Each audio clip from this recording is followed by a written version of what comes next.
இதில் இல்லை, இது எல்லாத்தையும் தூண்டி விடுறது யார் தெரியுமா? நீங்கள் உள்பட இந்த மீடியாவெல்லாம் தூண்டி விடுறாரு தெரியுமா? திமுக அரசாங்கம்.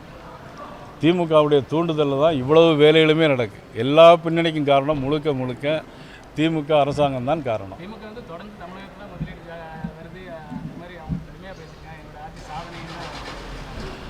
அதாவது சீனின்னு எழுதிட்டு நக்குனா இனிக்காது, அது நடைமுறையை கொண்டு வரணும், அவ்வளோதான். இதில் இல்லை, இது எல்லாத்தையும் தூண்டி விடுறது யார் தெரியுமா? நீங்கள் உள்பட இந்த மீடியாவெல்லாம் தூண்டி விடுறாரு தெரியுமா? திமுக அரசாங்கம். திமுகவுடைய தூண்டுதலில் தான் இவ்வளவு வேலைகளுமே நடக்கு. எல்லா பின்னணிக்கும் காரணம் முழுக்க முழுக்க திமுக அரசாங்கம் தான் காரணம்.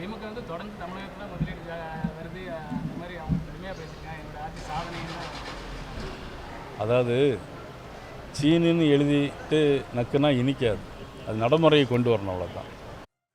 இதை மற்றொரு அண்மை செய்தியை பார்க்கிறோம்.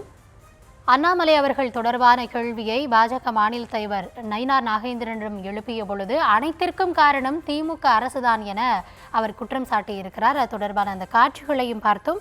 கூடுதல் விவரங்களோடு இணைகிறார் எம்முடைய செய்தியாளர் ராஜேஷ். செங்கோட்டையன் அவர்களை இயக்குகிறாரா அண்ணாமலை தொடர்பான கேள்விக்கு நயினார் நாகேந்திரன் இவ்வாறு பதிலளித்திருக்கிறார். எதன் அடிப்படையில் அவருடைய குற்றச்சாட்டை முன்வைத்திருக்கிறார்? விரிவான விவரங்கள். கௌதமி, தூத்துக்குடியிலே பாஜக மாநில தலைவர் நயினார் நாகேந்திரன் செய்தியாளர்களை சந்தித்தார். அவ்வாறு செய்தியாளர்களை சந்திக்கும் போது செய்தியாளர்கள் அவரிடம் பல்வேறு கேள்விகளை எழுப்பினார்கள். குறிப்பாக தற்போது அதிமுக பாஜக கூட்டணி இடையே குழப்பம் ஏற்படுகிறது. செங்கோட்டையன் வெளியில் வந்து பத்திரிகையாளர்களை சந்திக்கிறார், கூட்டணிக்கு எதிராக பேசுகின்றார், குறிப்பாக அதிமுக தலைமைக்கு எதிராக பேசுகின்றார். இவ்வாறு பல பிரச்சனைகள் நடைபெறுகிறது. இதற்கு காரணம் அண்ணாமலையா என்று செய்தியாளர்கள் எழுப்பிய கேள்விக்கு இதற்கு காரணம் அண்ணாமலை அல்ல, திமுக தான் காரணம் என்ற ரீதியிலே அவர் பதிலளித்திருக்கின்றார். இங்கு நடைபெறக்கூடிய பிரச்சனைகள் இதை அனைத்திற்கும் காரணம் திமுக தான் பின்னால் இருந்து பல வேலைகளை செய்கிறது என்று அவர் குறிப்பிட்டிருக்கிறார். அப்படியானால் செங்கோட்டையன் பத்திரிகையாளர்களை சந்தித்ததற்கும் அவர் டெல்லி சென்றதற்கும் இது போன்ற விஷயங்களுக்கெல்லாம் திமுக தான் காரணமா என்ற ஒரு கேள்வியும் எழுகின்றது.